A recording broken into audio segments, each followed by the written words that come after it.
आता एज्युकेशन या शब्दाचा अर्थ समजून घेऊया.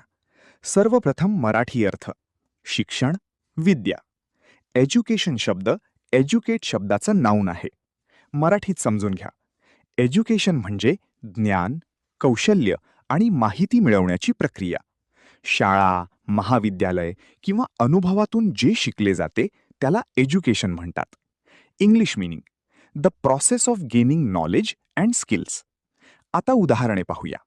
पहिले वाक्य: education is important for everyone. शिक्षण प्रत्येकासाठी महत्वाचे आहे. इथे एज्युकेशन म्हणजे ज्ञान मिळवण्याची प्रक्रिया, जी जीवनात आवश्यक आहे. शिक्षणामुळे व्यक्तीला योग्य विचार आणि कौशल्य मिळते. त्यामुळे जीवनात प्रगती करणे सोपे होते. आता मित्रांनो, थोडा विचार करा. व्हिडिओ थांबवा आणि खालील प्रश्नाचे उत्तर कॉमेंटमध्ये लिहा. शिक्षण means: A. Educate, B. Education, C. Educational, D. Educatively. तुम्हाला इंग्रजी मोफत आणि सोप्या पद्धतीने सुधारायचे आहे का? नियम अकॅडमीचा बेसिक इंग्लिश व्होकॅब्युलरी आणि ग्रामर कोर्स पूर्णपणे मोफत जॉईन करा. आत्ताच हा नंबर नियम अकॅडमी इंग्लिश नावाने सेव्ह करा. 9270275060. नंतर व्हॉट्सॲपवर हॅलो सर असा मेसेज पाठवा. दररोज व्हिडिओ प्लस MCQ सराव मिळवा. नंबर सेव्ह केल्यावरच लिंक उघडतील.